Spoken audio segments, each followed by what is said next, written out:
నవరసంబులుకు నాట్య మయూరియై మూల శబ్దంబుల మోక్షహంస. నవరసంబులుకు నాట్య మయూరియై మూల శబ్దంబుల మోక్షహంస. పరమ పవిత్రమౌ పరమాత్మ గీతయే నేడు నాట్యం బాడుచుండెగనుమా. పరమ పవిత్రమౌ పరమాత్మ గీతయే నేడు నాట్యం బాడుచుండెగనుమా.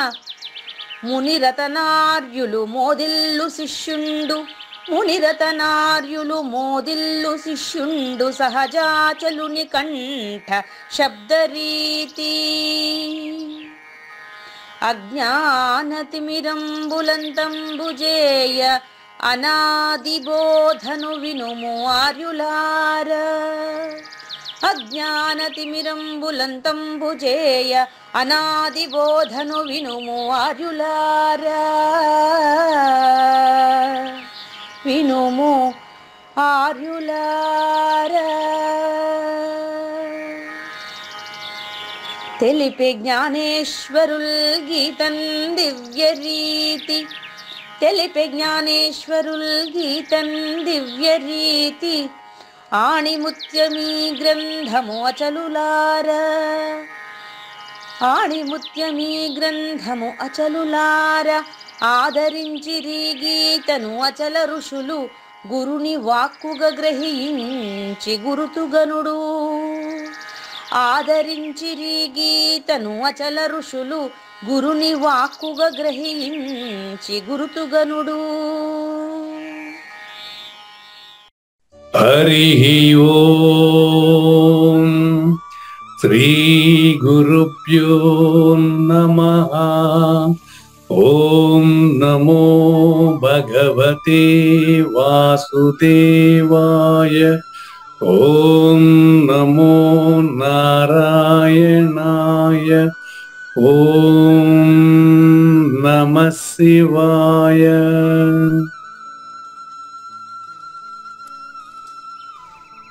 ఈ గీతా జ్ఞానగ్ర కార్యక్రమం మొదలై నిన్నటికి 930 రోజులైందండి. ఈ రోజు 931 రోజు.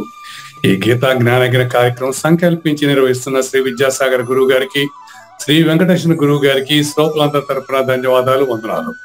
ఈనాటి కార్యక్రమంలో పాల్గొన్న ఆత్మస్వరూపులైన శ్రోతలందరికీ కైవల్యాసనం తరపున, అలాగే శ్రీ శివరామ దీక్షితుల వారి అచల యూట్యూబ్ ఛానల్ తరపున హృదయపూర్వక స్వాగతం, వందనాలు. కార్యక్రమం ప్రారంభించాలని గురువు గారిని కోరుతున్నాను. సర్వము గురువుమయము, సర్వము గురువుమయము. భవరోగ వైద్యుడతడని తెలియుము. సకల విద్యల నిలయము దక్షిణామూర్తి అతడని తెలియుము. మూగవాణి మాటను, ఈ మూగవాణి మాటను శ్రోతలు కోటలు దాటింతురు.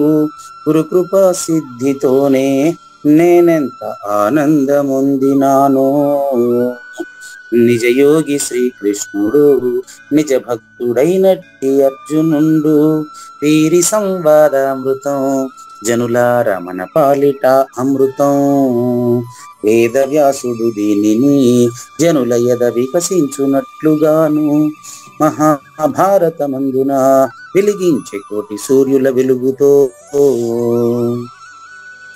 నిత్య సత్య శాశ్వతమైన పరిపూర్ణంలో లేఖనే జరుగుతున్నట్లుగా మనకు తెలియబడుతున్న పవిత్రమైన శ్రీమద్ భగవద్గీత జ్ఞానేశ్వరీయ జ్ఞానయజ్ఞంలో ఈరోజు అంటే 931వ రోజు, సెప్టెంబర్ 20, 2023 బుధవారం రోజున శ్రీమద్ భగవద్గీత దైవాసుర సంపత్తి విభాగయోగంలో 6-7 శ్లోకాల్లో ఉండేటువంటి ఆ దైవాసుర సంపద విభజనను తెలుసుకునే ముందుగా ఉన్న పరిపూర్ణం ఏ విధంగా ఉంది, దానికి పేరు ఎలా వచ్చింది అనే విషయాన్ని చూసాం.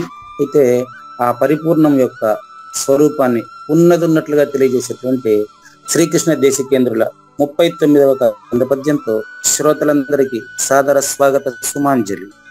శ్రీ గురుభ్యో నమః. శ్రీమద్భాగవత కృష్ణదేశిక ప్రభులు రచించిన 292 కందార్థ దరువులు సంపూర్ణంగా జ్ఞానయజ్ఞంలో రోజుకొకటి చొప్పున వ్యాఖ్యానించబడిన విషయం శ్రోతలకు విదితమే. ఈ కందార్థ దరువులను రచించిన 19 సంవత్సరాల వరకు అవి ముద్రణకు నోచుకోలేదని, వాటిలోని నిగూఢ భావాలను మరింత స్పష్టం చేస్తూ రచయిత క్షరాక్షరోపాధి ద్వయదోషరహిత పరమతత్వ కందములు 261 రచించారని, తదుపరి సద్గురు శుభాశీస్సులతో ఈ రెండూ కలిపి ఒకే పుస్తకంగా ముద్రించారని పెద్దలు చెప్పగా విన్నాం. పుస్తకం ఇప్పుడు మన భక్తులతో చాలా మంది దగ్గర ఉంది. ఈ కందపద్యాలు భగవద్గీతకు ఉత్తర గీత వలె సద్గురు భక్తులకు కందార్థ దరువులలోని ఎన్నో సమస్యలకు సమాధానమై విలసిల్లుతోంది. ఎంతో ఉపయోగకరమైనటువంటి ఈ కందపద్యాలను రోజుకు ఒక్కొక్కటి చొప్పున వివరించాలని అడిగిన ప్రత్యక్ష శ్రోతల కోరిక మేరకు జ్ఞానయజ్ఞంలో శ్రీకృష్ణ పరమాత్మ సందేశానికి ముందే ప్రతిరోజు కృష్ణ ప్రభువుల దర్శనం మహద్భాగ్యంగా భావిస్తూ ముందుకు వెళదామా? పరమ పురుషుడు ఈ బయలని గురుడు ఎరిగించినను జూచి గొప్ప కురుచలై ఎరిగిటి నిన్ను నేను మృషనని ఎరిగరుగుము నీవే మాయ వికబుట్ట విలన్. మీకు ఈ కందపద్యాల ప్రారంభంలో ఒక సూచన చేశాను, గుర్తుందో లేదో ఒకసారి మళ్ళీ గుర్తు చేస్తా చూడండి. ఈ కలకందములను వినుడో కలనరులారా నీకు ఒప్పిదమైన నే కల కనుక రచించితి ఆ కల మోక్షమును చెందనగును ఇవి వినినన్. ఇది మొట్టమొదటి ప్రారంభం. అంటే ఇది కళ అని తెలుసుకునేదానికి ఏం చేయాలంటే కళలోనే విచారణ జరగాలి. మెలకువలు అంటే పరిపూర్ణంలో విచారణ ఉండదండి. కళ అని తెలుసుకోవాలంటే కళలోనే విచారణ జరగాలి. మేలుకున్నప్పుడు మాత్రమే ఇంతసేపు కనింది కళ అని తెలుస్తుంది. అంటే ఆ కళకి ఈ మెలకువలకి తేడా ఉన్నట్లే. పరిపూర్ణం తెలిసిన తర్వాత అంతకుముందు ఇన్నాళ్ళు ఉండే ఎరుక ప్రపంచం లేనిదని స్పష్టంగా తెలిసిన వాడు తిరిగి మళ్ళీ ఈ ఎరుక ప్రపంచంలోనికి రాడు. దీన్ని మనకు 2వ కందపద్యం నుంచి అంటే 2వ మంత్రం నుంచి విచారణ చేస్తూ వచ్చారు. ఈరోజు మళ్ళీ మొదటి మంత్రాన్ని సూచన చేసేవాడు లేదు అని చెప్పేది 40 అండి. సూచన చేసేవాడు గాని ఇక్కడ సూచన కాబడేవారు గాని అంతా లేనెరుకలో భాగమేననేటువంటి స్పష్టత ఈ 39-40లో వస్తాయి. నిన్న మనం ఏ పేరు లేని దానికి ఎరుకే పుట్టి పేరు పెట్టి దాన్ని విచారిస్తూ ఉంది తప్ప ఆ విచారణ దేన్నైతే చేస్తున్నామో మనం ఈ యొక్క ఎరుక ఆ పరిపూర్ణంలో లేదు అని నిన్న తెలుసుకున్నాము. నిన్న పేరు అచలమని బయలని పేరెప్పుడు లేని మనము పెట్టాము అని చెప్పాం. లేని మనం దేనికైతే పేరు పెట్టామో అది పరిపూర్ణము, దానికి పేరు లేదు, దానికి పేరు కూడా ఎరుకే గుర్తు కోసం పెట్టుకునింది. చూడండి, పరమ పురుషుడు ఈ బయలని మొదటి మంత్రం సూచన అండి. మొదటి మంత్రం సూచన పరమ పురుషుడు అంటే ఏదో కాదు, ఈ ఉత్తబట్ట బయలే. ఈ పదం ఇక్కడ కొత్తగా వచ్చినట్టేం కాదండి. పరమ పురుషుడు అనే పదం మీకు 28వ కందపద్యంలో గురు శిష్య ప్రబోధ అసలైన నిజ ప్రబోధ ప్రారంభమైనప్పుడు చెప్పాను మీకు. గురువు ఏమని మొదలు పెట్టాడు? పరమ పురుషుడును లేనిది ఎరుకయు కలదు అరసి అన్నాడు. దానికి శిష్యుడు ఏమడిగాడు? పరమ పురుషుడు అని ఎవ్వడు, ఎరుక ఎట్టిది, ఎరుకను నేను విడిచే తెరువు ఎట్టిది. 3 ప్రశ్నలు. పరిపూర్ణం అంటే ఎట్టుంటుంది? నెంబర్ 1. ఎరుక ఎట్టుంటుంది? నెంబర్ 2. నేనెట్టే వదలాలి? నెంబర్ 3. ఈ 3 ప్రశ్నలు మనకు శిష్యుడు వేశారండి. ఆ 3 ప్రశ్నల విచారణ 38వ కందపద్యానికి పూర్తయినాయి. పూర్తయిన తర్వాత ఎరుక ద్వయము లేనిది ఏదో అదే పరిపూర్ణమని సూచన ఈ కందపద్యం అండి. చూడండి, పరమ పురుషుడు ఈ బయలని. ఈ అని ఎందుకు అంటున్నారంటే ఆ అనరు. ఈ అని ఎందుకు అన్నారు? ఆ అంటే మీకన్నా దూరంగా ఉండేది అయిపోతుంది అది. అందుకని ఎప్పుడు కూడా అయం ఈ అనేది అనేదాన్ని మీకు మొదటి మంత్రంలో ఉండే మొదటి పదమే ఈ అయం. ఈ మొదటి మంత్రంలో మొదటి పదం గుర్తుందే, అది మాత్రం ఇప్పుడు మర్చిపోకూడదండి. అందులో ఈ ఉండలే. అవునండి. అది సంస్కృతంలో ఎట్టుంది చూసారా? అయం. అవును. అయం వ్యర్థ బాహ్యం. ఈ బయలు, ఈ ఉత్త బయలు. అయం వ్యర్థ బాహ్యం కహ అపి నా భవతి. ఇదే ఉత్త బయలు, ఇందులో ఏమీ కూడా పుట్టడం లేదు, కాబట్టి పెరుగుదల లేదు, కాబట్టి గిట్టుట లేదు. పరిణామశీలము ఇందులో లేదు. ఇందులో అంటే ప్రకృతిలో కాదు, ప్రపంచంలో కాదు, పరిపూర్ణంలో. అనాది నిర్వికల్ప పరబ్రహ్మము ఎప్పటికీ అదే ఉంది. అందులో లేక తోచిన మనమే ఈ జ్ఞాన యజ్ఞములో ఉన్న పరిపూర్ణం గురించి తెలుసుకోవడానికి లేని ఎరుకలో విచారిస్తున్నాము. ఈరోజు మీకు సమస్త సందేహాలు తీరిపోవాలా, లేకపోతే కొత్తగా మొదలవ్వాలా, మీ ఇష్టం, ఏదైనా పెట్టుకోండి. సమస్త సందేహాలు తీరిపోవాలా, ఏ సందేహం వచ్చినా ఈరోజే తీరిపోవాలి. అందులో మళ్ళీ సందేహించే వాళ్ళ కోసం మనకు దైవాసుర సంపత్తి విభాగం ఎలాగో ఆసుర గుణాలని స్పష్టంగా ఎక్స్ప్లెయిన్ చేస్తారు అనుకోండి. ఈ బయలు అంటే అర్థం ఏంటంటే అనాది నిర్వికల్ప పరబ్రహ్మము, జనన మరణాలు లేనిది, నిరవయవత్వాత్ దానికి ఎటువంటి అవయవాలు లేదు, అది ములుగుత్తు సందు లేకుండా ఉంది, అది మాత్రమే ఉంది, అందులో మాట్లాడుతున్నటువంటి వాళ్ళు మనం ఎవరు లేదు, అదే నిజ దైవము. దాన్ని ఈ బయలు అని అంటున్నాడు. దాన్ని ఎవరు చెప్పారు? పూజారి వెంకటేశ్వర చెప్పాడా? వాడాడున్నాడు దాంట్లో. గురుడు ఎరిగించినను, అది సూత్రం. మన ఇద్దరికి కూడా గురుడు ఎరిగించి, మన ఇద్దరం లేదు దాంట్లో. దాన్ని ఈ బయలు, ఈ ఉత్తబట్ట బయలును గురుడు ఎరిగించిన అంటే సద్గురుమూర్తి మనకు సూచన చేస్తే, చెప్పాను మీకు మొన్న కూడా. ఆ టెక్స్ట్ బాగా చదవండి, క్లాస్ అయిన తర్వాత మీరు పెడతారు. దానికి ఒక రోజు నేను స్పష్టంగా రాసి పెడతా చూడండి. అది అప్పటికప్పటికి మీ నుంచి తోచిందే రాసి మీకు పెడతా నేను, నాకేం తెలియదు. దాన్ని మీరు స్పష్టంగా చదివితే ఈ భావం అందులో వచ్చేస్తుంది. నాకు కూడా కొత్తగా ఉంటుంది. మీకు మీరు మీ ప్రశ్నకు సమాధానం రాసేటప్పుడు నాకు చాలా కొత్తగా అనిపిస్తుందండి. ఎందుకంటే అది నిత్య నూతనము, సనాతనం, పరిపూర్ణంగా నిత్య నూతనము, సనాతనం. కాబట్టి గురుడు ఈ యొక్క సూచన మనకు తెలియజేసేస్తే, వినుకొండ నుంచి ఒక 4 సద్గురు భక్తులు వచ్చారు. నేను వినుకొండ, గుంటూరు జిల్లా వినుకొండ, జాషువా మనవడు కూడా వాళ్ళ క్లాస్మేట్ అంట. వాళ్ళు ఎవరో వచ్చారు. మరి వాళ్ళు కూడా ఇదంతా ఇదంతేనా, అదంతేనా, ఇది ఇంతేనా అంతా అడిగిరు. అవునమ్మా అదంతే, ఇంకేం కొత్తగా నువ్వు తెలుసుకోవాల్సింది ఏమి లేదని. అదే తప్ప వాళ్ళని మనం గాబరా చేయకూడదు. అంటే వాళ్ళు స్పష్టంగా ఈ జ్ఞాన యజ్ఞం మీతో కూడా మాట్లాడారంటే వాళ్ళు. ఈ జ్ఞాన యజ్ఞం 75 ఎపిసోడ్ల తర్వాత జాయిన్ అయ్యారట. గుర్తులేదు, ఎందుకంటే ఎంతో మంది ఫోన్ చేస్తుంటారు మీకు. అవసరం కూడా లేదనమాట, గుర్తుపెట్టుకోవాల్సిన అవసరం కూడా లేదు. గుర్తుపెట్టుకునేది కూడా మనమే. గుంటూరు కదా, రైట్ రైట్, తెలుసు. అలా పేరేం అక్కర్లేదు ఇప్పుడు. అవసరం లేదండి, అవసరం లేదు. వాళ్ళు వేరే వేరే దీంట్లో ఉన్నారు కదా. కాబట్టి వాళ్ళు దాన్ని నిర్ధారణ చేసుకోవడం కోసం ఊరికే అంతే, ఇంకేం వాళ్ళకేం కొత్తగా బోధించాల్సిన అవసరం లేదు, వాళ్ళంతా అయిపోయింది. కాబట్టి అటువంటి ఎంతో మంది వచ్చి మరి దీన్ని, ఈ జ్ఞాన యజ్ఞాన్ని ఆదరిస్తున్నారు అంటే దానికి మీ ప్రశ్నలే కారణమని వారు చెప్పడంతో ఇక్కడ దాన్ని ప్రస్తావించడం జరిగింది.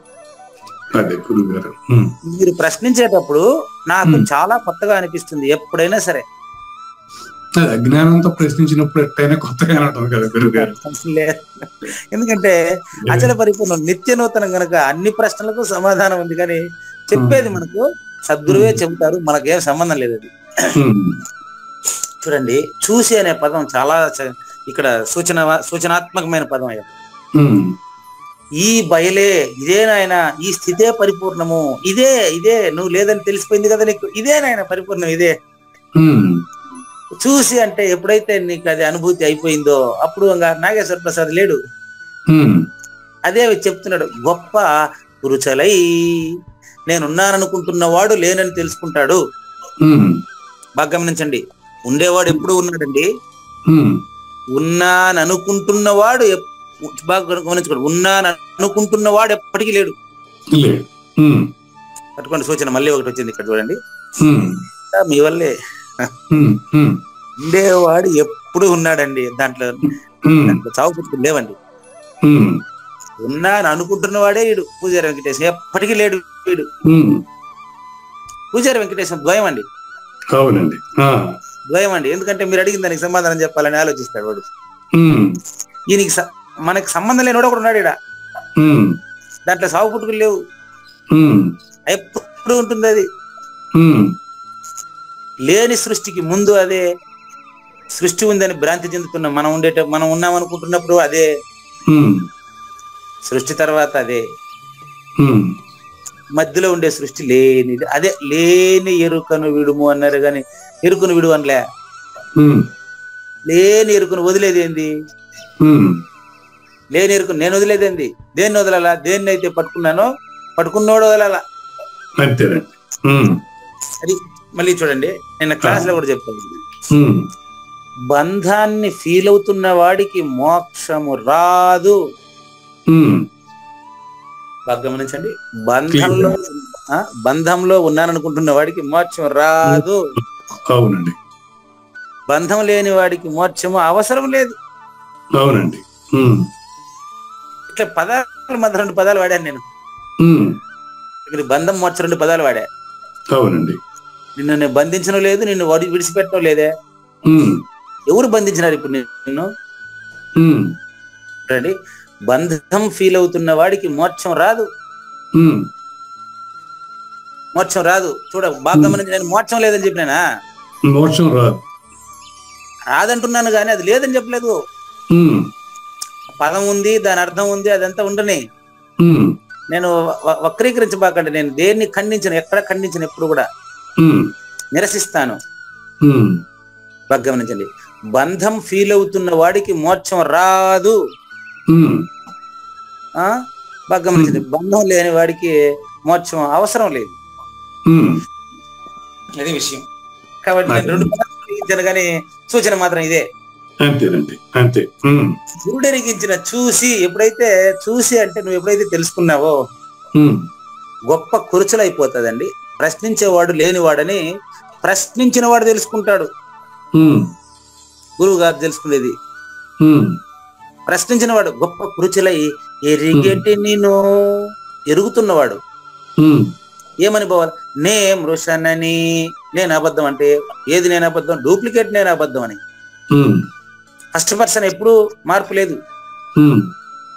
తను ఉత్తమ, ఎదుటి మధ్యమ, తాను ఉత్తమ పురుషుడే.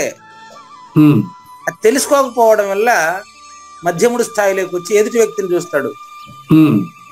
కాబట్టి తాను ఉత్తమ పురుషుడని, తాను ఫస్ట్ పర్సన్ అని, పురుషోత్తముడేనని తెలిసినప్పుడు వెంటనే అందులో తెలుసుకున్నవాడు లేకుండా పోతాడు. లేదని తెలుసుకోవడమేనండి ఇక్కడ. ఎరిగేటి నిన్ను నే మృషనని, ఎరిగేటి నిన్ను స్టాప్, ఎరుగుతున్నా నేను. నిన్ను అంటే ప్రతి ఒక్కరు అప్లై చేసుకోవాలా. ఏమని? ఆ నిన్ను, ఆ నే ఒకదానికి చెందిందే. ఎరిగేటి నిన్ను అంటే ఎరుకే కదా. అవునండి. నే మృషనని, పూజారి వెంకటేశం అబద్ధం అని ఎరిగి తెలుసుకొని, తెలుసుకున్నాక ఇంక పోయేదేం లేదు, అంతా అదే. పాదపూరణ కోసం ఎరిగి అరుగుము. వెళ్ళవయ్యా వెళ్ళు, నీవే మాయా. అంటే నాగేశ్వర ప్రసాదే మాయా, నాగేశ్వర ప్రసాదే మాయా, పూజారి వెంకటేశమే మాయా, జ్ఞానయజ్ఞమే మాయా.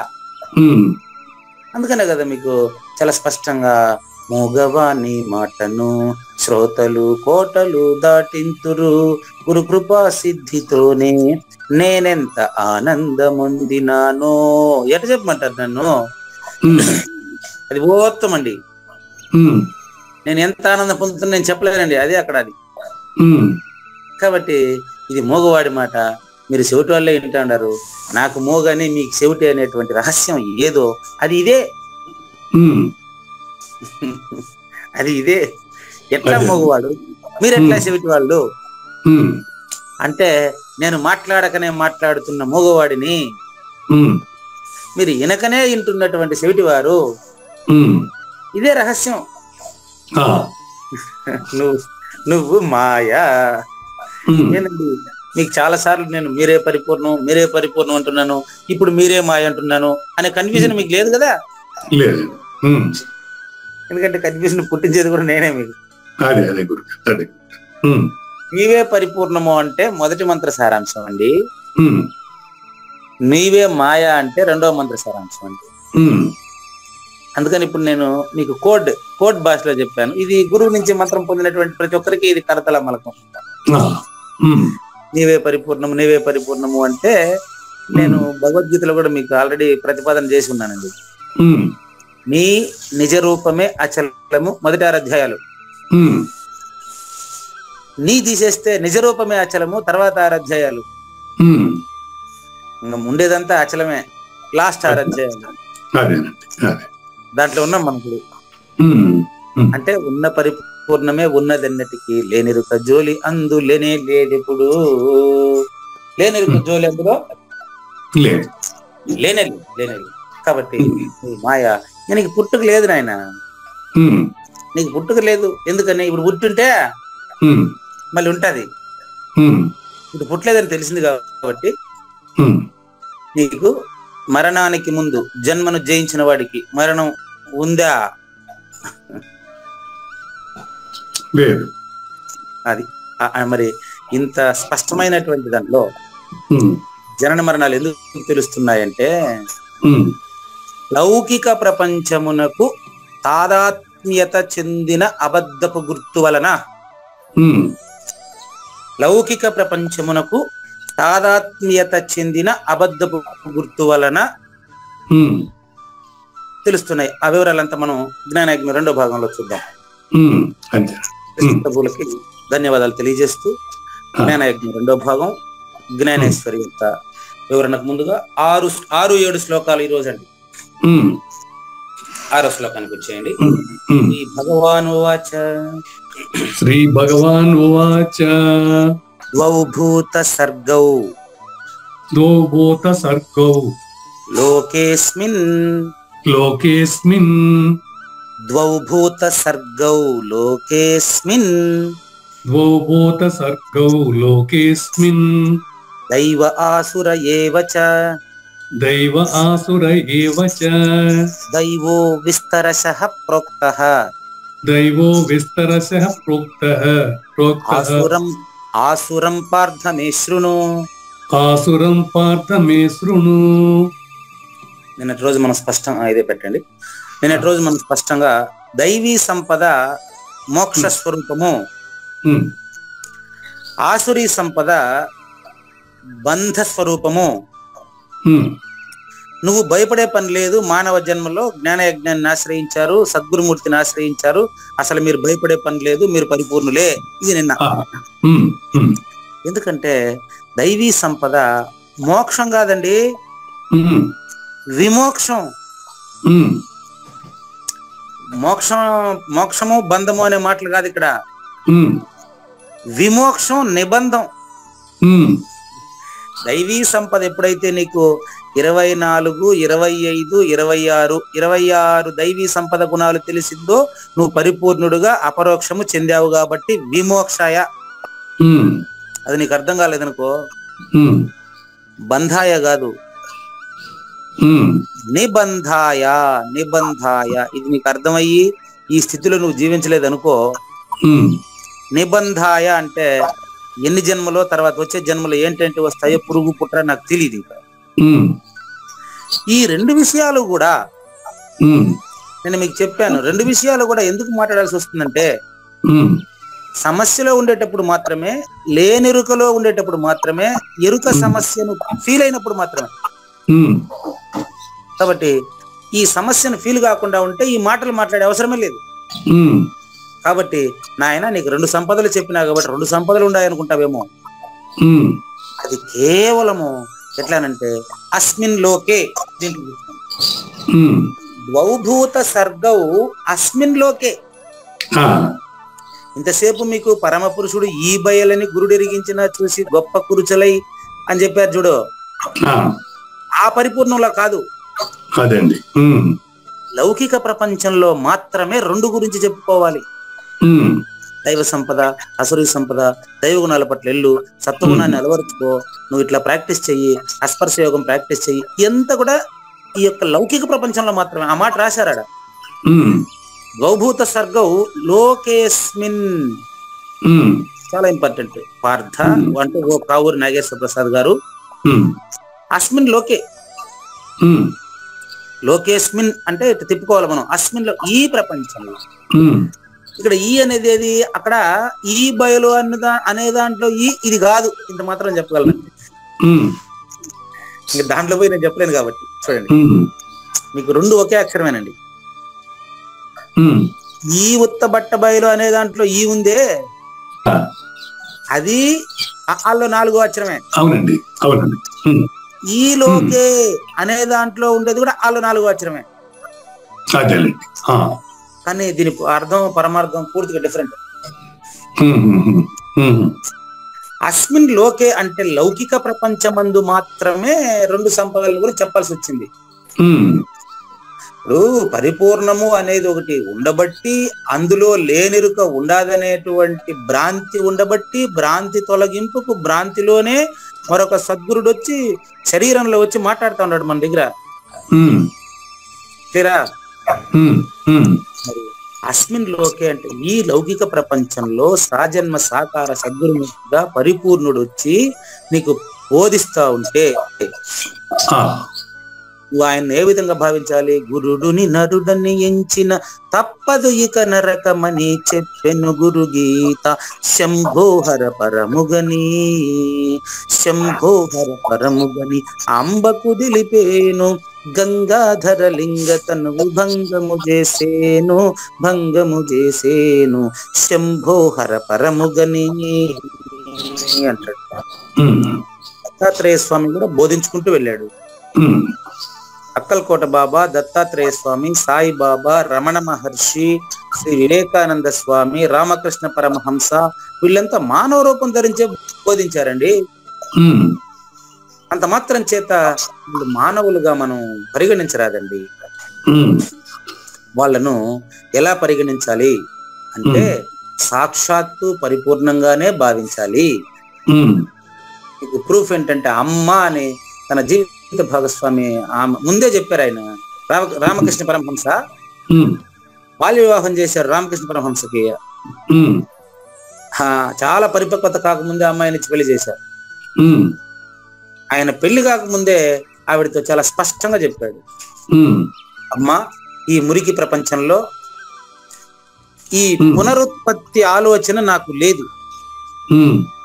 నన్ను పెళ్లి చేసుకుంటే మీరు పిల్లలు లేకుండానే, అంటే సంతాన ప్రాప్తి లేకుండానే జీవించవలసి ఉంటుంది.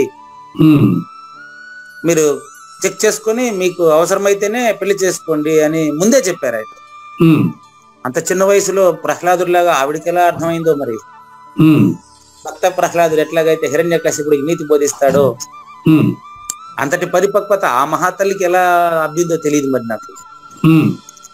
మరి ఆవిడ కూడా దానికి ఒప్పుకొని ఆయన్ని పెళ్లి చేసుకుని ప్రపంచానికి పార్వతీ పరమేశ్వరులుగా వెలుగొందినటువంటి జీవితమే రామకృష్ణ పరమహంస శారదా మాతలది. వారి జ్ఞానపుత్రుడే వివేకానంద స్వామి. ఇట్లా మీకు ఇప్పుడు పార్వతీ పరమేశ్వరులకు వినాయకుడు కొడుకు అంటే ఇట్లా గుర్తుపెట్టుకోండి. వాళ్ళ ముగ్గురికి శారీరక సంబంధం లేదు. ఎవరికి? రామకృష్ణ పరమహంస, శారదా మాతకి, వివేకానంద స్వామికి ఏమిటి సంబంధం? ఎవరెవరు ఎక్కడెక్కడ జన్మించారు చూడండి. అవునండి, అవును. నరేంద్రనాథ దత్తుగా జన్మించి ఆయన విశ్వనాథ దత్తు భువనేశ్వరుల కొడుకు ఈ వివేకానంద. ఆయన వల్లే మనకు రామకృష్ణ పరమహంస, గదాధర చట్టోపాధ్యాయ రామకృష్ణ పరమహంసగా మనకు ప్రపంచానికి తెలిసారు.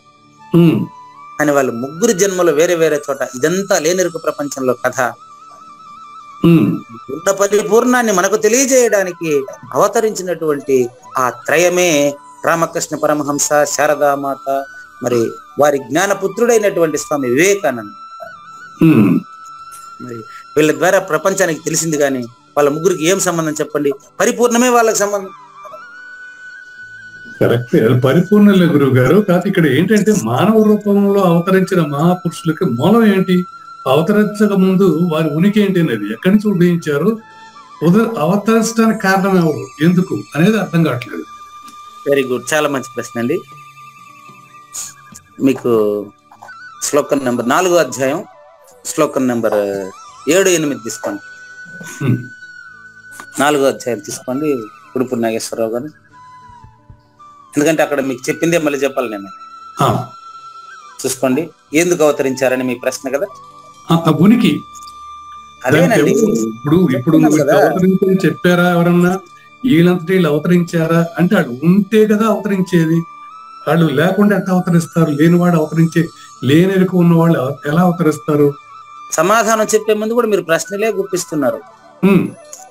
సమాధానం నా దగ్గర లేదని కూడా చెప్పాను. సమాధానం పూజారి వెంకటేశం దగ్గర లేదు. సమాధానం సద్గురు దగ్గర ఉంది. ఆయనే వచ్చి చెబుతున్నాడు. మీరు మళ్ళీ మధ్యలో ప్రశ్నిస్తే మీ ప్రశ్నకు సమాధానం ఎలా తెలుస్తుంది? చూడండి, యదా యదా హి ధర్మస్య గ్లానిర్భవతి భారత అభ్యుత్థానమధర్మస్య తదాత్మానం సృజామ్యహం. ఈ అహం అనేది సద్గురు పలుకండి. శ్లోకం నేను చెప్పేసేది కాదు. ఇక్కడ చెప్పినటువంటి అహము సద్గురుమూర్తి. మన ఇద్దరి ప్రశ్నకు ఆయన ఆన్సర్ ఇస్తున్నాడు. అయ్యా కావూరి నాగేశ్వర ప్రసాద్ గారు, పూజారి వెంకటేశం, మీరిద్దరూ కలిసి సద్గురు అయిన నేను ఎందుకు అవతరించానని అడుగుతున్నారా? అంతేనా మీరు అడిగింది? అంతే. అవతరణకు ఉనికి ఏమిటి అంటే దానికి కారణం ఎవరు అని. అదేనండి, ఉనికిలో అవతరణ, ఉనికిలో కారణం కార్యం రెండు ఉండదండి. అది ఆయన చెప్పనివ్వండి, ఆయన చెప్పనివ్వండి. అట్లా నాకు కూడా తెలియదండి. అహం సృజామి, నన్ను నేను పుట్టడం కాదు, అది కల్పించుకుంటున్నాను. సృజామి, కేవలం కల్పించుకుంటున్నాను. ఎందుకయ్యా? ఎవరు రమ్మన్నారు మిమ్మల్ని? ఎందుకు కల్పించుకున్నావు? ఏం పని నీకిడా? బంధం లేదు కదా నీకు, ఎలాంటి బంధం? ఎందుకు? ఏం పని నీకు? ఎందుకు కల్పించుకున్నావా నువ్వు? రాముడుగా, ఒక కృష్ణుడుగా, ఇద్దరు కలిపితే రామకృష్ణ పరమహంసగా, శారదామాతగా, వివేకానందగా ఎందుకు కల్పించుకున్నావని కదా మన ప్రశ్న. కల్పించుకున్నవాడు ఉన్నాడా లేడా అనేది ప్రశ్న. అది నాగేశ్వర ప్రసాద్, మీది కాదు. ఓకేనండి. ఉన్నాడా లేదా అనేటువంటి సందేహం నాగేశ్వర ప్రసాద్ సందేహించి ఆయన. కానీ ఆ కృష్ణ పరమాత్మ మాత్రం మీరే. ఎట్లా నేను చెప్తాను చూడండి. మీలో ఉండే నేనే మాట్లాడుతుండేది, మీలో ఉండే సద్గురు మాట్లాడుతుండేది, నాలో కాదు. ఎప్పుడెప్పుడైతే ధర్మానికి హాని కలుగుతుందో, ఎప్పుడెప్పుడైతే ధర్మానికి హాని కలుగుతుందో అప్పుడప్పుడల్లా అధర్మం పెచ్చు మీరిపోతుంది. రెండు ఒకటే. అది అదే పరిపూర్ణుడు ఉన్నాడు, ఎప్పుడు ఉన్నాడు అతనే కల్పించాడు. మళ్ళీ పరిపూర్ణ కాడికి పోబాకండి. ఇప్పుడు మీరు అడిగింది ఆన్సర్, ప్రశ్నకు సమాధానం మాత్రం నాగేశ్వర ప్రసాద్ గానే వినండి. మీరు నాగేశ్వర ప్రసాద్ గా ప్రశ్నించినప్పుడు ఆన్సర్ కూడా నాగేశ్వర ప్రసాద్ గానే వినాలి. కానీ మీరు పరిపూర్ణుడు ఇందులో అనుమానం లేదు. అది చెప్తాను చూడండి. ఎప్పుడెప్పుడైతే ధర్మానికి హాని జరుగుతుందో అప్పుడప్పుడు అధర్మం పెచ్చు మీరి సమాజం అల్లకల్లోలం అవుతుంది. అది ఉదాహరణకు కురుపాండవుల సంగ్రామమే. అప్పుడు యుద్ధం చేయాల్సిన అవసరం వచ్చింది ద్వాపర యుగంలో. యుద్ధానికి ఒక పక్క నిలబడి చేయాల్సి వచ్చింది. అందుకని ఏదైనా ఒక పక్షపాతం వహించాలి కాబట్టి ధర్మ పక్షపాతం వహించాను. ధర్మ పక్షపాతం వహించి అధర్మాన్ని రూపుమాపాను. నేను చేసేది ఇది ఒకటే కాదు, బోధ ద్వారానే నేను మెయిన్, ఇంక వేరే పని లేదు నాకు. నీ మైండ్ సెట్ మార్చడమే పని. నేను అక్కడ ఒకరి పట్ల యుద్ధం చేసినట్లు కనిపిస్తాను కానీ నీ మైండ్ సెట్ మార్చడం నా పని. ఇదే అంతకు ముందు ఏం చేశాను, నేను రాముడుగా ఉండేటప్పుడు ఏం చేశాను, ఇదంతా సద్గురు పలుకులేనండి. పూజారి వెంకటేశాన్ని పక్కన చూడండి. అంతకుముందు రాముడుగా ఏం చేశాను, త్రేతాయుగంలో రాముడుగా ఏం చేశాను, స్వయంగా ప్రవర్తించి చూపించా. ఎలా ప్రవర్తించి చూపించాను? తెల్లారితో లేస్తే పట్టాభిషేకం అంటే రాజ్యాన్ని మొత్తం నేనే పరిపాలిస్తానని తెలిసినప్పటికీ కొమ్మును ఊంగొట్టా. అది ఎలా సంఘంగా ఉండాలో చెప్పారు. నడిచి చూపించా, వినడం లేదే. మళ్ళీ ద్వాపర యుగంలో పెచ్చి మీరిందే. నడిచి చూపించి వినకపోతే ఏం చేశాను? నాశనం చేశాను. దేన్ని? అధర్మాన్ని. ధర్మ ప్రతిష్టాపన చేశా. ఓయమ్మ ఈ కలియుగంలోనా ఇంకా ఎక్కువైపోయిందే. ఈ కలియుగంలో ఏం చేయాలి? సునామీలు, భూకంపాల ద్వారా కొంత నాశనం చేస్తున్నా, అయినా కుదరడం లేదు. అందుకనే సద్గురునిగా అవతరించి ఒక ఆదిశంకరులకు, ఒక జ్ఞానేశ్వరిగా, ఒక రామకృష్ణ పరమహంసగా, ఒక గౌతమ బుద్ధుడుగా అక్కడక్కడ నేను అవతరించి, అంటే సంకల్పించుకుని వారి వారి దేహాల్లో వచ్చి ప్రబోధ చేస్తున్నాను. అయితే నేను ప్రబోధ చేస్తున్నాను కాబట్టి నేను నిజం అనుకుండేరు, నేను పుట్టినాను అనుకుండేరు, నేను సస్తాను అనుకుండేరు. నెక్స్ట్ తీసుకోండి, 8 తీసుకోండి, దీని పక్కన తీసుకోండి. నాగేశ్వరరావు బాగా చూసుకోండి. నేను కేవలం ప్రవర్తన మాత్రమే పని అనుకున్నారు మీరు. కాదండి, చూసుకోండి. పరిత్రాణాయ సాధూనాం వినాశాయ చ దుష్కృతాం ధర్మ సంస్థాపనార్థాయ సంభవామి యుగే యుగే. యుగే యుగే అంటే 4 యుగాలని కాదండి, అవసరమైన ప్రతి క్షణము. నీ ప్రశ్న ఎక్కడ బయలుదేరుతుందో అక్కడే నేను ఉంటా. త్రాణ అంటే సాధువుల్ని రక్షించడం అండి. పరిత్రాణ అంటే జనన మరణాల నుంచి రక్షించేస్తానండి. మళ్ళీ ఈ జనన మరణాల వాసన నుంచి పూర్తిగా బయట పెరుగుతానయ్యా. ఏమనుకున్నారేమో, పరిత్రాణాయ సాధూనాం. ఇప్పుడు చెప్తా ఉండేది అదే. పరిత్రాణాయ సాధూనాం అనేది దైవీ సంపద అండి. వినాశాయ దుష్కృతం అనేది ఇప్పుడు చెప్పబోయేదండి. అస్మిన్ లోకే, దానికి దీనికి ఎంత లింక్ ఉందో చూడండి, నాకు కూడా తెలియదు ఉంటుందని, మీ వల్లే తెలుస్తాను. ఈ లౌకిక ప్రపంచంలో ఈ రెండింటిని గురించి వివరంగా బోధిస్తా. కలియుగంలో అక్కడక్కడ బోధిస్తా. ఒక సాయిబాబాగా నేను చెప్పండి, ఎక్కడ పుట్టాడు సాయిబాబా? ఏ ఊర్లో పుట్టాడు చెప్పండి? తెలియదు. సాయిబాబా ఎక్కడ పుట్టారో తెలియదు. అక్కల్కోట బాబా, వీళ్ళంతా దత్తాత్రేయ స్వామి, వీళ్ళంతా కనపడ్డారు అంతే. వాళ్ళకి చరిత్ర చూస్తే ఒకసారి మళ్ళీ అత్రి అనసూయల దగ్గర, పురాణ దగ్గరికి వెళ్ళిపోతుంది అంతే. కానీ దత్తాత్రేయ స్వామి, సంత్ శ్రీధర్, సంత్ జ్ఞానేశ్వర్, వీళ్ళందరికీ గురు పరంపర మూలం తీసుకుంటే సాక్షాత్ దక్షిణామూర్తి దగ్గరికే వెళ్తాది అంతే. భౌతికమైన తల్లిదండ్రులు దొరకరండి కొంతమందికి. అట్లా ఎక్కడో ఒక చోట నేను కనిపిస్తాను మీకు, కల్పించుకుంటాను. సృజామి. ఏం చేస్తానంటే పరిత్రాణ, ఖచ్చితంగా నన్ను శరణ వేడినటువంటి వారిని, అనన్య భక్తులను పూర్తిగా సంరక్షించేస్తాను. జనన మరణాల నుంచి పూర్తిగా బయట తీసేస్తాను. అంతే అనుకుంటే దుష్కృతం నాశనం కాదు. నాశనం వేరు, వినాశనం వేరు. విశేషంగా వినాశాయ, విశేషంగా నశింపజేస్తాను. ఎట్లా? బోధల చేతనే. బోధల చేతనే. చూడండి, అంటే ఆయన కర్తృత్వ రహితంగా బోధిస్తూ తానే కర్తగా కూడా కనిపిస్తున్నాడు. కాబట్టి చాలా మంది అతను పుట్టినవాడుగా చనిపోయిన వాడుగా అనుకుంటా ఉన్నారు. కేవలం ధర్మ సంస్థాపన కోసం మాత్రం నేను సంభవామి. సంభవామి అంటే సృజామి. ఇంతకుముందు శ్లోకంలో సృజామి సృజామి అన్నాడని ఇంతకుముందు. అంతకుముందు శ్లోకంలో చెప్పేశారు, 6వ శ్లోకంలో పుట్టుక లేదని, 9లో పుట్టుక లేదని చెప్తారు. తర్వాత మనం ఈ శ్లోకంలోకి వస్తాం, చూసుకోండి. 6వ శ్లోకంలో మాయ చేత నేను పుట్టినట్టు కనిపిస్తానంటాడండి. ఇది పరిపూర్ణ దర్శని పైన ఉండేది అదే.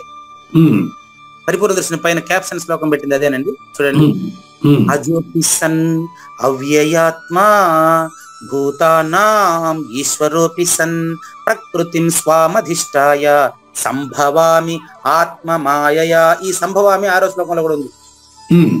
సంభవామి ఆత్మ మాయయా. మాయ చేతనే, మాయా శరీరంలోనే పరిపూర్ణుడనైన నేను మాట్లాడతాను. ఇట్లా ఇంత అర్థం ఉంటుందని నాకు తెలియదండి. మాయా శరీరంలోనే పరిపూర్ణుడుగా నేను మాట్లాడతాను. అవును, ఉమ్. పరిపూర్ణుడు మాయా శరీరంతోనే మాట్లాడతాడు. పరిపూర్ణంలో మాట ఎక్కడిది? అవును. మాయా శరీరంతోనే మాట్లాడతాను, నీ కళ్ళలోకే వచ్చి రెండు మేలుకొలుపుతాను, ఉమ్. లౌకిక ప్రపంచంలో మనిషిగానే కనిపిస్తాను ఉమ్. అని మూర్ఖులు నన్ను పుట్టిన వాడిగా, మరి జనన మరణాలు కలిగిన వాడిగా భావిస్తారు. వాళ్ళు మూర్ఖులు. మూఢోయం నాభిజానాతి లోకం అజం అవ్యయం. ఉమ్.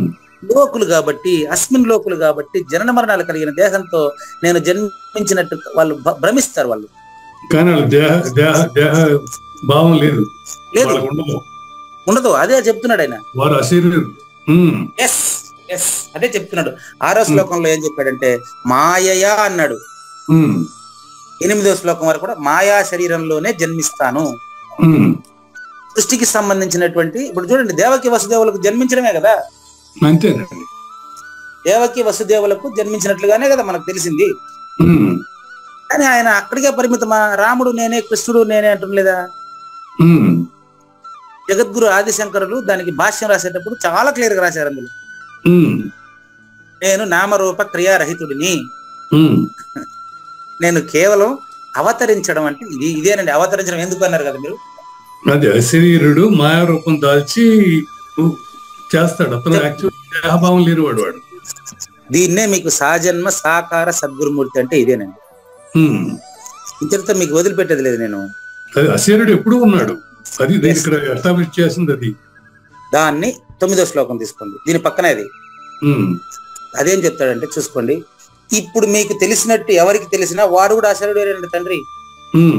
ఇదో చూసుకోండి, జన్మ కర్మ చ మే దివ్యం, మే జన్మ దివ్యం. దేవకి వసుదేవులకు నేను పుట్టిండొచ్చు గాక, దేవకి వసుదేవులకు నేను పుట్టినట్టు మీకు కనిపించవచ్చు గాక. అది జన్మ కాదయ్యా, అది జన్మ కాదు. నా జన్మ దివ్యం. అక్కడ మే ముందు తీసుకోవాలండి. చూసుకోండి, నేను అంతా భగవద్గీత నుంచి మాట్లాడుతున్నానండి. పూజారి వెంకటేశానికి సంబంధం లేని వ్యవహారాలు ఇవి గుర్తుపెట్టుకోండి. మే జన్మ దివ్యం అడుండే పదమే. మే కర్మ దివ్యం. ఏం ఇలాగా మిగతా వాళ్ళగా నేను జన్మ కర్మల ముడితో జన్మించాను అనుకుంటే, మే జన్మ దివ్యం, మే కర్మ వీళ్ళ దివ్య మానవులు అంటారండి. మీకు నేను ఆల్రెడీ హ్యూమన్ వాల్యూస్ నుంచి చెప్పాను అన్నమాట. మానవుడు, దేవ మానవుడు, దివ్య మానవుడు అండి. దివ్యం అనే పదానికి అర్థం చెప్తాను చూసుకోండి. పశు మానవుడు, మానవుడు, దేవ మానవుడు, దివ్య మానవుడు. పశు మానవుడు అంటే నాకుండేది చాలలేదు, ఓకే, నాకుండేది చాలలేదు, ఇంకా కావాలి. పశు మానవుడు అండి. నాకు కావాల్సిన దాన్ని పొందడానికి దౌర్జన్యం చేసి హత్యలు, రాజకీయాలు లాంటివి చేసి సంపాదిస్తాను. రాక్షస మానవుడు అని గురించి చెప్పబోతున్నాం. చూడండి, పశు మానవుడు, రాక్షస మానవుడు. మానవుడు ఎట్లంటే, నాకున్న సౌకర్యాలు నా అవసరానికంటే 3 ఎక్కువ ఉన్నాయి కాబట్టి నాకు ఇంకేం అవసరం లేదు. ఇది మానవుడు అండి. చూడండి, పశు మానవుడు, రాక్షస మానవుడు, మానవుడు. ఇప్పుడు దేవ మానవుడు. మానవుడు ఏమన్నారు? నాకు ఎంత కావాలో అంత ఉందనుకుంటాడంటారా? కాదండి, నాకున్న సౌకర్యాలు నా అవసరాల కంటే 3 ఎక్కువ ఉన్నాయి అని మానవుడు గుర్తిస్తాడంటారా? అదేనండి, గుర్తిస్తున్నాడు. అదే చెప్తున్నా, మానవుడు గుర్తిస్తాడు. మానవుడే గుర్తిస్తాడు, మిగతా పశుపక్షాలు గుర్తిస్తాయా? మళ్ళీ చూడండి, పశు మానవుడు అండి. నాకుండేది నాకు చాలలేదు, ఇది పశు మానవుడు అండి. ఇంకా కావాలి, ఇంకా కావాలి.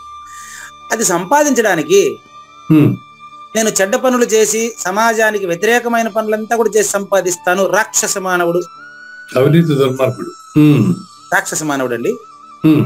నెక్స్ట్ మానవుడు. మానవుడు ఏం చేస్తాడంటే, నాకున్న సౌకర్యాలు నా అవసరానికంటే 3 ఎక్కువ ఉన్నాయి, నాకు ఇంకేం అవసరం లేదయ్యా. ఇది మానవుడు అండి. ఇక్కడ నుంచి దేవ మానవుడు వస్తాడు. చూడండి, ఇటు అధిగమించి దేవ మానవుడు అంటే ఈ 3 ఎక్కువ ఉందే, దాన్ని కర్తృత్వరహితంగా జనానికి పంచిపెడతాడండి. ఆయన దేవ మానవుడు అండి. లాస్ట్ వన్ దివ్య మానవుడు. ఇదే దివ్యం.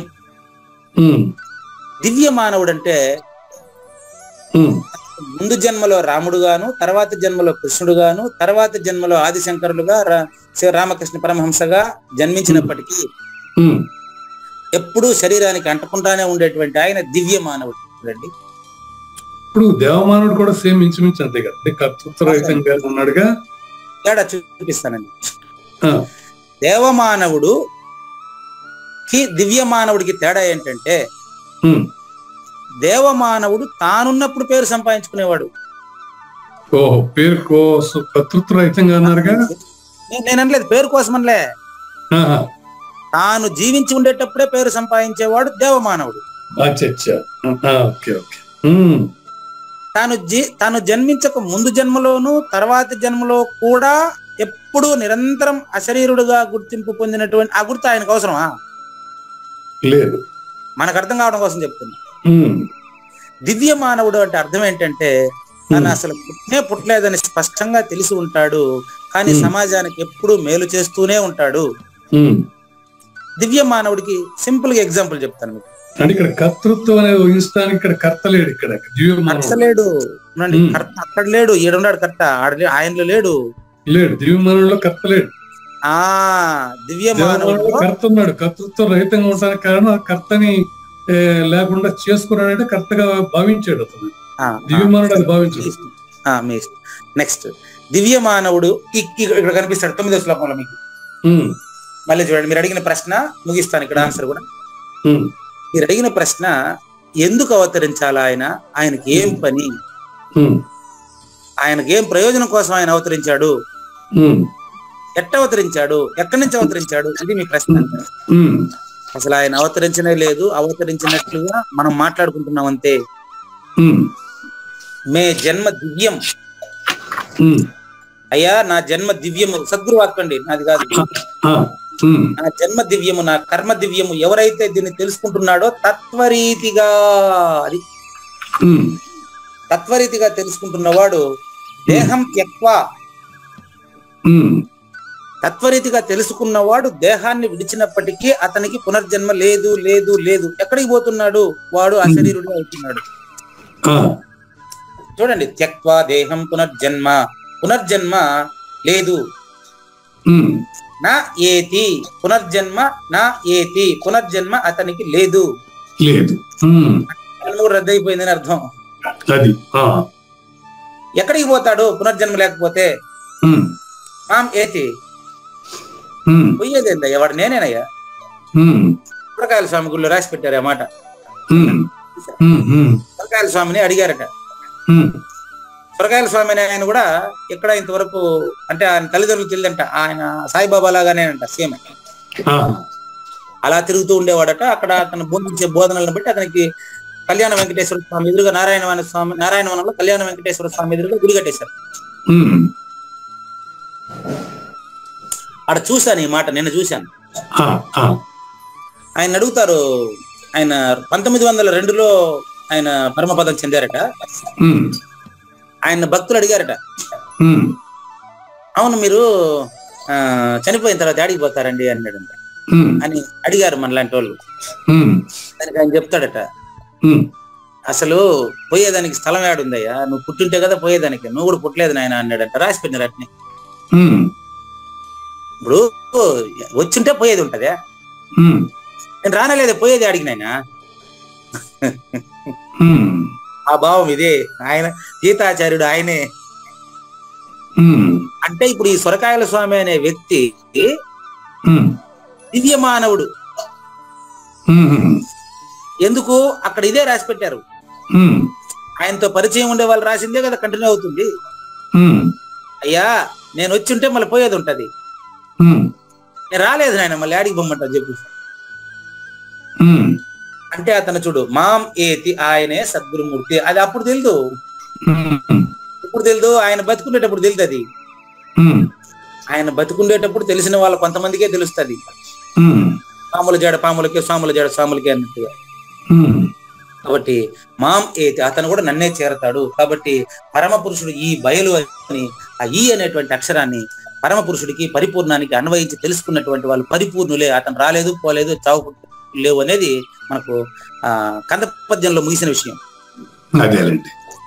కానీ ఇక్కడ 6వ శ్లోకంలో మనం తీసుకునే విషయం ఏంటి అంటే అస్మిన్ లోకే నాయన దైవీ సంపద అసురీ సంపద అని లౌకిక ప్రపంచంలో మాత్రమే మాట్లాడుతున్నాం నాయన. ఇప్పుడు వచ్చేసేయండి ఈ శ్లోకానికి వచ్చేయండి, మన 6వ శ్లోకానికి వచ్చేయండి. అది ఈరోజు మీరు అడిగినంత చాలా అర్థవంతమైనటువంటి ప్రశ్నలేను, అన్నిటికీ సమాధానాలు స్పష్టం కదా. చూడండి, దైవ ఆసుర ఏవచ, దైవ అసుర అనేటువంటి ద్వౌ అంటే రెండండి. ఇది మీకు శివరామ దీక్షితీయంలో ద్వౌ లక్షణము అనే ఒక అధ్యాయమే ఉందండి. శివరామ దీక్షితులైనా కృష్ణ పరమాత్మ అయినా ఒకటే అని చెప్పాను మీకు నేను. ఈ ద్వౌ అనేటువంటి ఇదే అక్షరాన్ని ఒక అధ్యాయానికి వాడారు, చూసుకోండి. ద్వౌ లక్షణము శివరామ దీక్షితీయంలో ఒక అధ్యాయం అది. దైవ అసుర లక్షణాలు లౌకిక ప్రపంచంలోనే. ఎందుకని భూత సర్గౌ, ఇక్కడ ద్వౌభూత సర్గౌ అంటే సర్గ అంటే సృష్టి అండి. అక్షర పరబ్రహ్మ యోగంలో ఉంది ఈ మాట. కిం తద్ బ్రహ్మ కిం అధ్యాత్మం కిం కర్మ పురుషోత్తమ. కర్మ అంటే అర్థం ఏంటి అని అడుగుతారు మీలాగానే, సేమ్ క్వశ్చన్. కర్మ అంటే ఏంటి అంటే ప్రపంచం యొక్క ఉత్పత్తి స్థితి లయములో కర్మ అనబడును, కర్తలేడు. ఏంటండి ప్రపంచ ఉత్పత్తి స్థితి లయములు కర్మ అనబడును. అనబడును అంటే ప్రపంచాన్ని ప్రపంచంగా భావించేవాడు వాడి చేత అనబడునా. అందుకని అక్షర పరబ్రహ్మ యోగం కూడా ఇక్కడ వచ్చేసింది. సర్గవు అంటే ప్రపంచ ఉత్పత్తి అండి. ప్రపంచాన్ని భావించినటువంటి ప్రాపంచికులకు మాత్రమే ఈ 2 గుణాలను ఎక్స్ప్లెయిన్ చేస్తున్నానండి. దైవ అంటే దైవీ లక్షణాల గురించిన వారిని దివ్య మానవుల్ని కూడా చెప్పాను మీకు ఇప్పుడు. కాబట్టి దైవీ లక్షణాల గురించి చాలా విస్తృతంగా 26 గుణాలతో చెప్పబడింది కదా. ప్రోక్త అంటే చెప్పబడింది, నేను కాదు చెప్పింది. అంటే కృష్ణుడు కాదు, వ్యాస భగవానుడి చేత రాయబడింది కాబట్టి అది అట్లే అక్కడ వచ్చింది అంతే. కృష్ణుడు కాదు, అర్జునుడు కాదు, నువ్వు కాదు, నేను కాదు, అది ప్రోక్త చెప్పబడింది, సద్గురు చేత చెప్పబడింది. ఎప్పుడు దక్షిణామూర్తి నుంచి శ్రీ మహావిష్ణువుకి, శ్రీ మహావిష్ణువు నుంచి సూర్యుడికి చెప్పబడింది ఏదో జ్ఞానసూర్యుడికి, అది చెప్పబడింది అంతే. మళ్ళీ మీరు అస్మిన్ లోకే ఈ ప్రపంచంలో చావు పుట్టుకల మధ్యలో వచ్చి ప్రశ్నిస్తున్నారు కాబట్టి మళ్ళీ మీకు ఇలా రాక్షస గుణాల గురించి చెప్తాను. ఆసురం మే శృణు. ఊరు నాగేశ్వర ప్రసాద్ గారు, ఆసురం అంటే రాక్షస గుణాల గురించి వినండి. దీని వ్యాఖ్య మరి జ్ఞానేశ్వరి ద్వారా విందాం. చూడండి, దైవీ సంపద అసురీ సంపదతో కూడి ఉన్న మానవుల వ్యవహారం అనాది కాలము నుంచి లౌకిక ప్రపంచంలో వస్తా ఉంది. పరిపూర్ణంలో కాదు. ఇది ఎట్టంటే మీకు నిన్న కూడా చెప్పాను, రాత్రికి పగులను చూస్తే భయం, పగులకి రాత్రి చూస్తే భయమా? అట్లా రాత్రులందు నిశాచరులు, పగలు మానవులు సంచరించినట్లు మాట్లాడతాం మనం మామూలుగా. కానీ ఈ 2 సూర్యుడి దగ్గర లేవు. నువ్వు జ్ఞాన సూర్యుడు అయ్యా నువ్వు. కాబట్టి దైవీ ఆసురు సృష్టిలు కూడా తమ తమ రీతులను అనుసరించి వ్యవహరిస్తూ ఉండేదంతా లౌకిక ప్రపంచమో అస్మిన్ లోకే, ఈ చావు పుట్టుకలు కలిగిన ప్రపంచంలోనయ్యా. వాటిలో ఈ గ్రంథంలో మీకు మొదట జ్ఞాన కథన గురించి 26 సంపదలు అన్ని ప్రకరణాల్లో కలిసి ఈ యొక్క భగవద్గీతలో మొత్తం సారాంశం తెచ్చి క్రోడీకరించి మొత్తం మజ్జిగ చిలికి మధించి వెన్న చేసి నెయ్యి చేసి నీకు 26 దైవీ సుగుణాలని పరిపూర్ణుడుగా జీవిస్తున్నటువంటి వైనాన్ని స్పష్టంగా చెప్పేశాను. ఏం బాకీ లేదు. ఇప్పుడు అసురీ సంపద గురించి చెప్తాం మళ్ళీ, ఎందుకంటే మళ్ళీ మీకు డౌట్ వస్తుంది కదా. అందుకని అసురీ సంపద గురించి ఇక్కడి నుంచి మొదలు పెడతానండి. ఎక్కడ ఎంతవరకు 19వ శ్లోకం వరకు ఇదే పని. ఎట్ట పుడతాడు, యాడికి పోతాడు, ఏం మొత్తం ఇదే. నువ్వు వాటిని కొంచెం సావధానంగా విన్నావంటే, వింటూ వినేటప్పుడే మీరు ఒక కండిషన్, మీకు వినేటప్పుడు లౌకిక ప్రపంచంలో జనన మరణాలతో బంధించబడిన భావన ఉండే వాళ్ళకే ఇది నాకు కాదు అనేది మీకు క్లారిటీ వచ్చుకుంటా రావాలా. అంటే నాగేశ్వర ప్రసాద్కే బోధ పరిపూర్ణుడికి కాదని, పూజారి వెంకటేశానికే బోధ అందులో ఉండే పరిపూర్ణుడికి కాదు అని క్లారిటీ ముందే చెప్పేశాను మీకు. ఎట్టంటే పూజారి వెంకటేశ్వర ద్వయమండి, ఉమ్, గురువు ఏకమండి. ఉమ్, ఎగ్జాంపుల్ ద్వయాన్ని చూపిస్తాను ఇప్పుడు మీకు. ఉమ్. వాద్యము లేనిదే నాదం వినిపిస్తుందా? లేదు. నేను మాట్లాడితే నువ్వు వింటావు, నువ్వు మాట్లాడితే నేను వింటా. ఉమ్, మన ఇద్దరిలో ఉండే గురువు ఇన్లే, మాట్లాడుతూ మగవాడుగా మాట్లాడుతున్నాడు, శివుటోడుగా వింటా ఉన్నాడు. ఉమ్, బాగా గమనించండి. ఉమ్, ఉమ్. అది ఇదే ఇదే కిటుకు రహస్యం, ఇదే రహస్యం కూడా చెప్పేసి. అదే. ఆ, వాద్యానికి శబ్దానికి సంబంధం అయ్యా. అవును. అట్లా పువ్వుకి ఆ వాసన పువ్వుకి సంబంధం. ఉమ్, ఇంకా రకంగా చెప్పాలి, ఇంకొంచెం ముందుకు వెళ్ళిపోతా ఇప్పుడు నేను. ఉమ్, ఉమ్, అటట కొంచెం ముందుకు వస్తా. ఉమ్. అలా గురుగారు. ఉమ్, పుష్పంలో వచ్చేటువంటి వాసన పువ్వుకు తెలియదు అసలు, గుర్తుపెట్టుకో. ఉమ్, అది పీల్చేటువంటి ముక్కు కలిగిన వాడు, స్పృహలో ఉండేవాడికి మాత్రమే తెలుస్తుంది ఆ వాసన. ఉమ్, అది పువ్వుకు కూడా తెలియదు. ఉమ్, పూజారి వెంకటేశం అనేటువంటిది ఒక పువ్వు అనుకుంటే, ఉమ్, అయ్యా పూజారి వెంకటేశం అనేది ఒక పువ్వు అనుకుంటే, ఉమ్, అందులో చెప్పబడేటువంటి మాటలంతా పూజారి వెంకటేశానికి అసలు తెలియదు.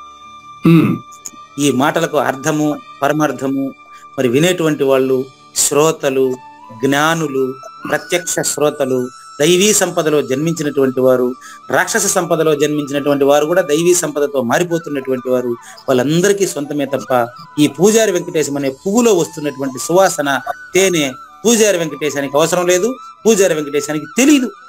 ఉమ్. కాబట్టి గుర్తుపెట్టుకోండి, వాద్యము లేనిదే నాదం వినిపించని రీతిగా పూజారి వెంకటేశం లేనిదే సౌండ్ రాదు, ఒప్పుకున్నా. ఉమ్, అని పూజారి వెంకటేశం చెప్పేది ఏది కూడా పూజారి వెంకటేశం కోసం కాదండి.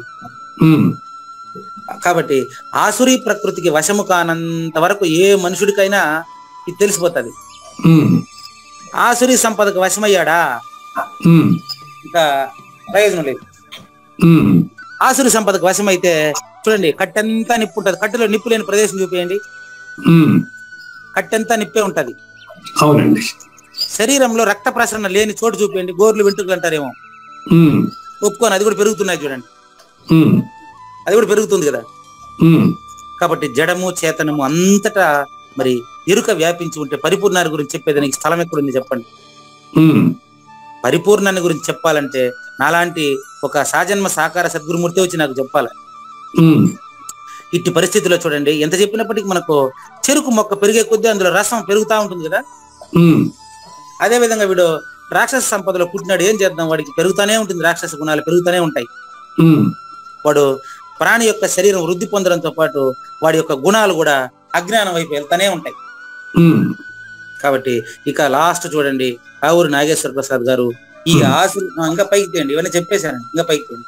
ఉమ్, ఈ ఆసురీ దోషము ముట్టడించినటువంటి ప్రాణి యొక్క లక్షణాలని పూర్తిగా 7వ శ్లోకం నుంచి మనం 19వ శ్లోకం వరకు వివరంగా తెలుసుకోబోతున్నామండి. అలాగా. ఉమ్, కాబట్టి దైవీ గుణాలతో జన్మించిన వారు త్వరగాను, ఆసురీ గుణాలతో జన్మించిన వారు ఆలస్యంగాను మరి భగవంతుని లేక సద్గురుని చేరగలరు. ఉమ్. కాబట్టి 7వ శ్లోకం నుంచి ఇంకా మనకు 19వ శ్లోకం వరకు ఆసురీ గుణాల ద్వారా వచ్చేటటువంటి జన్మ పరంపరలను మనకు తెలియజేస్తారండి. ఆ, అలా గురుగారు. ఉన్న పరిపూర్ణంలో మాత్రం ఈ క్లాస్ అంతా కూడా లేనిది లేదు లేదు, ఉన్నది లేకపోవుట లేదండి, ఈ గొప్ప మర్మమంతా నీ వలన తేటగా తెలిసినండి. జగతిలో మానవులను రెండుగా విభజించవచ్చునయ్యా, దివ్య లక్షణులు కొందరు, రాక్షస మనుజులు మరికొందరు. దివ్య లక్షణుల గూర్చి వివరముగా వివరించి చెప్పినాను, రాక్షస మనుజులంటే రేపు నుంచి వివరించి చెబుతానయ్యా. శ్రీకృష్ణుని పలుకును సూటిగా తలపల మునిరత్నమే, శ్రీమించిన భావమై సద్గురువు చెప్పకని చెప్పెను కదా. సద్గురు అర్పణ మంగళం అమ్మ కానండి. జయ మంగళం నిత్య శుభమంగళం, జయతు జయ మంగళం మహోత్సవ మంగళం. జయ మంగళం నిత్య శుభమంగళం, జయతు జయ మంగళం మహోత్సవ మంగళం. శ్రీమించునచలంబు సూచించినటువంటి దక్షిణామూర్తికి దండమిడుతూ శ్రీమించునచలంబు సూచించినటువంటి దక్షిణామూర్తికి దండమిడుతూ శ్రీ మహావిష్ణువు సూర్య భగవానుడు యాజ్ఞవల్కి జనక రాజ ఋషికి జయమంగళం నిత్య శుభమంగళం జయతు జయమంగళం మహోత్సవమంగళం.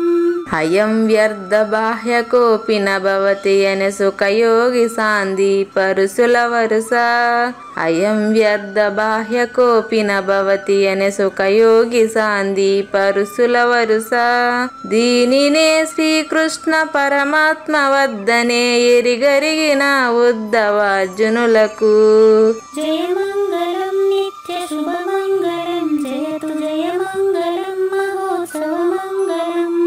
శ్రీ అల్లమా ప్రభు బసవేశ్వరుండును బ్రహ్మానంద రామానంద స్వామి శ్రీ అల్లమా ప్రభు బసవేశ్వరుండును బ్రహ్మానంద రామానంద స్వామి నవరసాలు లిఖించు నాట్యమయూరిగా గీతను మలచిన జ్ఞానేశ్వరులకు జయమంగళం నిత్య శుభమంగళం జయతు జయమంగళం మహోత్సవమంగళం. కబీరు దాసుడు సహజానంద గురుడు రామావధూతయు రాజితముగా కబీరు దాసుడు సహజానంద గురుడు రామావధూతయు రాజితముగా అంబికా శివయోగి శ్రీవేమన నిరంజన వెంకయ్య తిరువెంగళార్యులకును జయమంగళం నిత్య శుభమంగళం జయతు జయమంగళం మహోత్సవమంగళం. శ్రీ బృహద్వాసిష్ట సిద్ధాంతమును చేసి జనన మరణ భ్రాంతి జడుపు బాపి శ్రీ బృహద్వాసిష్ట సిద్ధాంతమును చేసి జనన మరణ భ్రాంతి జడుపు బాపి అచల సాంప్రదాయమవనిలో నెలకొలిపి అందించినట్టి శివరాములకును జయమంగళం నిత్య శుభమంగళం జయతు జయమంగళం మహోత్సవమంగళం. మెప్పైన బోధల తిప్పలు బాపిన అప్పయ్య మంత్రియు అచల గురులు మెప్పైన బోధల తిప్పలు బాపిన అప్పయ్య మంత్రియు అచల గురులు పరశురామ సీతారామ స్వామి ప్రభులు నరసింహయోగి గురువర్యులకును జయమంగళం నిత్య శుభమంగళం జయతు జయమంగళం మహోత్సవమంగళం.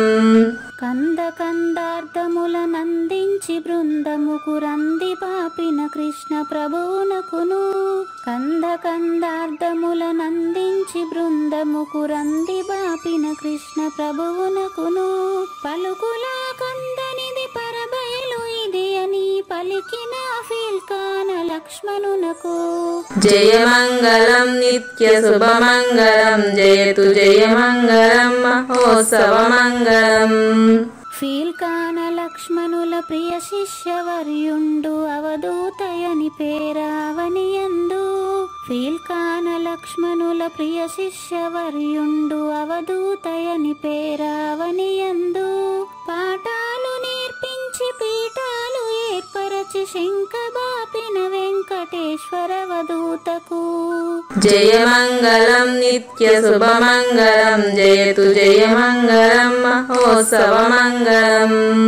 బట్టబయలున ఎరుక పుట్టనే లేదని బాలాజీ సింగు ఈ కీలు తెలిపే బట్టబయలున ఎరుక పుట్టనే లేదని బాలాజీ సింగు ఈ కీలు తెలిపే మూలమూలేనట్టు ఎరుకేమి లేదని తెలియజెప్పిన మునిరత్నమార్యులకును జయమంగళం నిత్య శుభమంగళం జయతు జయమంగళం మహోత్సవమంగళం. నరస్వప్నము వంటి సురస్వప్నమిది అని పరిపూర్ణ దర్శినిని ప్రకటపరచి నరస్వప్నము వంటి సురస్వప్నమిది అని పరిపూర్ణ దర్శినిని ప్రకటపరచి సహజాచల రాజయోగి సద్గురు కృపచ సాంప్రదాయక గురుల సరసన జేరే జయమంగళం నిత్య శుభమంగళం జయతు జయమంగళం మహోత్సవమంగళం. నిష్కల్మషానంద నిజ గురుని శిష్యుండు లింగమూర్తి లిపిని పొందుపరచి. నిష్కల్మషానంద నిజ గురుని శిష్యుండు లింగమూర్తి లిపిని పొందుపరచి. కార్వేటి నగరము పురవాసుడైనట్టి పూజారి వెంకటేశునకంకితం విధి. జయమంగళం నిత్య శుభమంగళం జయతు జయమంగళం మహోత్సవమంగళం. జయమంగళం నిత్య శుభమంగళం జయతు జయమంగళం మహోత్సవమంగళం. జై సద్గురు ప్రభు మహారాజ్ కి జై. జై గురుదేవ్ అండి. శ్రోతలందరి తరపున వెంకటేశ్వర గురు గారు ధన్యవాదాలు చెప్తూ శాంతి మంత్రం. పూర్ణమదః పూర్ణమిదం పూర్ణాత్ పూర్ణముదచ్యతే పూర్ణస్య పూర్ణమాదాయ పూర్ణమేవావశిష్యతే. ఓం తత్సత్. ఓం శాంతి శాంతి శాంతి. హరి ఓం. న తద్భాసయతే సూర్యో న శశాంకో న పావకః యద్గత్వా న నివర్తంతే తద్ధామ పరమం మమ.